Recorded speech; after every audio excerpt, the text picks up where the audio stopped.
అదే RTV app వార్తల్ని క్షణాల్లో చదివే అవకాశం ఉంటుంది. ఒక న్యూస్ పేపర్, ఒక టెలివిజన్ ఛానల్ మీ చేతుల్లో ఎప్పుడూ ఉంటాయి.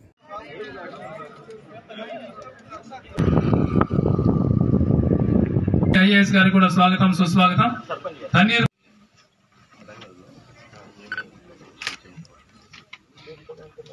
టెంపుల్ కోసమని ఆ సర్వే నెంబర్ మొత్తం కూడా 22 ఇయర్లో వెళ్ళిపోయింది సార్. ఇప్పుడు రెవెన్యూ సర్వీసుల్లో భాగంగా మనము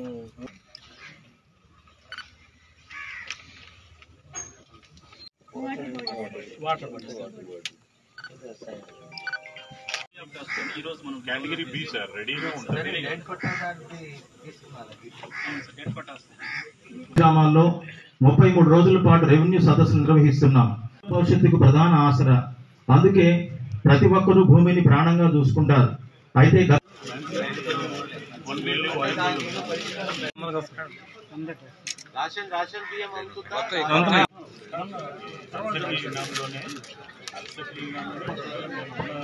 డిస్ప్యూట్స్ ఏమైనా ఉన్నాయా, లేకపోతే ల్యాండ్ గ్రాబింగ్ ఏమైనా జరిగిందా?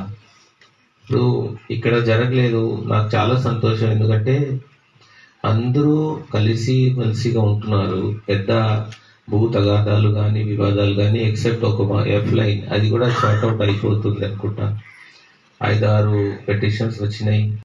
కానీ కొన్ని సంవత్సరాల క్రితం ఇప్పుడు రెవెన్యూ సదస్సు పెట్టకపోవడమో, లేకపోతే గ్రీవెన్సెస్ ప్రజల దగ్గర నుంచి వచ్చిన పెటిషన్లు సరిగా పట్టించుకోకపోవడమో, లేకపోతే మధ్యన ఈ రకరకాలు సిస్టమ్స్ పెట్టడము, లేకపోతే ల్యాండ్ గ్రాబింగ్ జరగడము, రీసర్వేలో ప్రాబ్లమ్స్ రావడము, 22A తాలూకా ఒక సిస్టమ్ని తారుమారు చేయడము, దాన్ని ఇష్టం వచ్చినట్టు మార్చేయడం, ల్యాండ్స్ తీసేయడం, పెట్టేయడం అలాంటివి జరిగింది.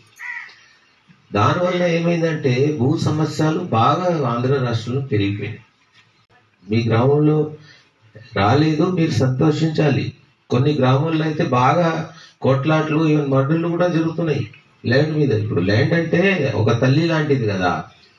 రైతులకి ఆ భూమి నుంచి మీదే బతుకుతారు వాళ్ళు బతుకు తీరది, వాళ్ళకి అన్నం పెట్టే అమ్మ అది.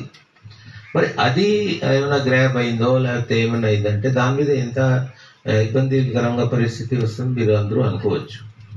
కాబట్టి ఈ సిస్టమ్ మేము ఎప్పటి నుంచి అనుకుంటున్నాము, రెవెన్యూ సదస్సు పెట్టాలి. రెవెన్యూ సదస్సు కేవలం రెవెన్యూ మీద ఏమైంది, గవర్నమెంట్ ల్యాండ్స్ ఎక్కడ ఉన్నాయి, ఎంత ఉన్నాయి, ఎవరైనా కబ్జా చేశారా.